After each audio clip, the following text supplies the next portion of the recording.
Words, clumps of letters we assign meaning, designed for efficiency but often contracted for devastation.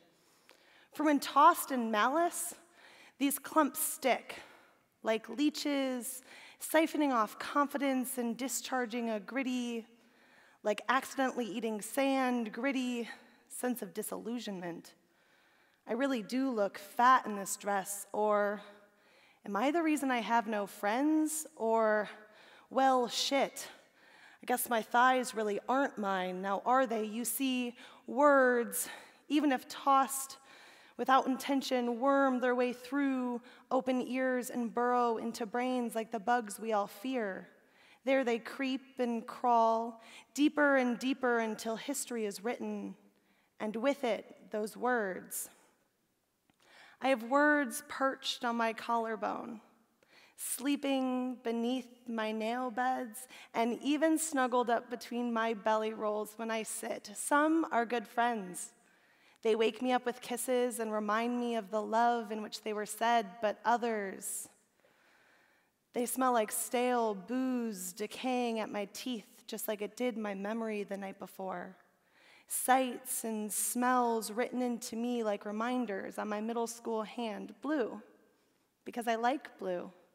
Like the color my eyes were before the sadness consumed. Now I want to tell you a story, or rather a few. They are mine to tell, and so I shall. But remember too, although they are mine, they may also be yours.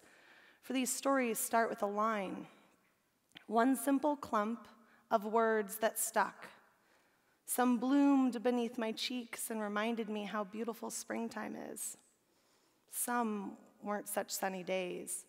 Others clasped around my throat, frigid metal cinching me so tight my voice could scarcely slip out these hourglass curves. But just like stretch marks and old childhood scars, these words call my body home. And so although you may not remember, I will never forget where they come from. Go west until you hit the library, turn right at the leather front seat, just through the I don't give a fuck pink lipstick, home. You may not remember, but I will never forget. Words, expectation setters. I was 9 years old when life decided I'd had enough of this childhood thing. Instead of planning a graduation party, my sister was ready to burst with the best confetti a fourth grader could ever ask for, my very own niece. And although excitement ignited synaptic fireworks gloriously distracting, according to my parents, the Catholic Church only allowed these kinds of parties to be the surprise kind. And so, like the good little girl I was, I kept each and every secret, wrapped them up in boxes, tying each with a bow, because even if I had to keep her a secret, she would know the gift she was. A happy little bugger from the day I met her. Her smiles grew like African daisies, blooming a little bit more with each sun-kissed day.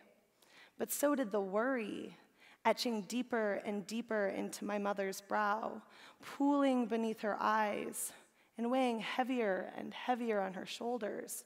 What I, with the worn cloak of innocence still strewn about mine, could not understand, then, in one simple phrase, she unraveled my world into a single ball of string. I'm a failure of a mother. Those 6 words hung in the stale car air. If she failed, what did that make me? What can I do? How do I fix it? Because she had to know that she was all things good because she was mine. And so I took that ball of string, strung together a life, donned it my cape and wore it around, hoping that a superhero was enough to make her proud. Words, fear primers. I'd fuck you with a paper bag on your head, he said with a shrug of the shoulders and a haphazard chuckle. In other words, my face, my humanity, just a blockade for his pleasure. Objectivity, typified into an object exploited and then left forgotten. This phrase has dug its talons into the flesh above my chest for so long the bone is nearly exposed, collarbone. I was 13 years old, dreaming of saving the world and not much else when he, just like Christopher Columbus, sailed the ocean blue and claimed a paradise. Little did he realize the devastation his words had on the innocence of my mind. Superhero capes massacred by fears of ass grabs in the hallway. Sea blue eyes polluted by drawn-on seduction, and strict dress codes demonizing my body for just being too tall, too curvy, too athletic, too loud, too much for them, too little for me, because me didn't know me. Not anymore. Words, authenticity silencer. My best friend's named Doyle, and he's been with me through it all.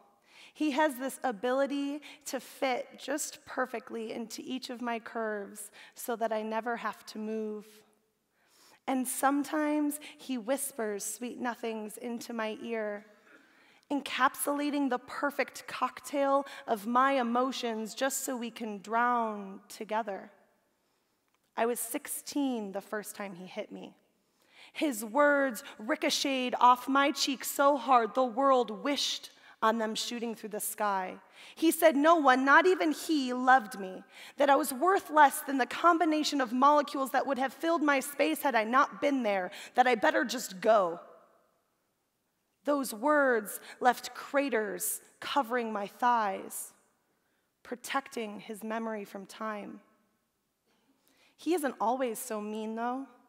Sometimes I swear he paints the sunrises for me. And right before my eyes, a masterpiece is born. And every once in a while, he brings me angel wings just to borrow, but still. I put them on, soar around, and everything seems to glow. Doyle is my bipolar. When I introduced him to my parents and their saucer eyes brimming with fear, apprehension, and social expectation, they said, "Do you think we need a second opinion?" As if Doyle was some shady new boyfriend instead of their 7-year-old daughter swinging in the backyard wondering what it would be like to die. You see, Doyle and I, we're one. We are carved from the same moon rocks, and so asking for a second opinion is like asking the doctor for a do-over or maybe praying to their God that he could fix me right up. Well, sorry, but I don't think I'm broken. I happen to love that I can see a pair of sorrowful eyes from across the room and feel my heart break. And in the same breath, glance at a midnight sky and weep at the vast beauty of this place we call home. So instead of asking for second opinions, maybe they should be giving second chances to get to know their Doyle, because he's me. Words. Love authenticators. If I were to believe in an existential God, I'd think he spent a little extra time on you. Words like these I keep tucked behind my ear, a constant reminder of how kind the world can be. Because if someone is willing to extend their belief outside their own world just to make sense of me, that's love. And if I am worthy of a love so pure as this, then this is enough. Enough to remind me that though bugs may be creepy and crawly, they also sometimes bloom from cocoons and flutter around in my belly. And though talons hurt when perched for too long, our bodies know how to heal. And heal they do with time. Sometimes all the time in a day, a month, a year, ticks away at old scabs, leaving them faded, like worn leather couches, faded marks into my thighs, my collar, my belly, me. You see, I am formed from these words, mosaicked into my brainwaves and grouted into my DNA. We are one, your words and I. So please, treat us with care. Send us out with kisses and sunlight. Spread the world with the warmth you are filled with, because as time passes, because it will continue to tick, tick, tick by, see the warmth spread. Your words will fill the coziest of crevices and bring smiles to faces.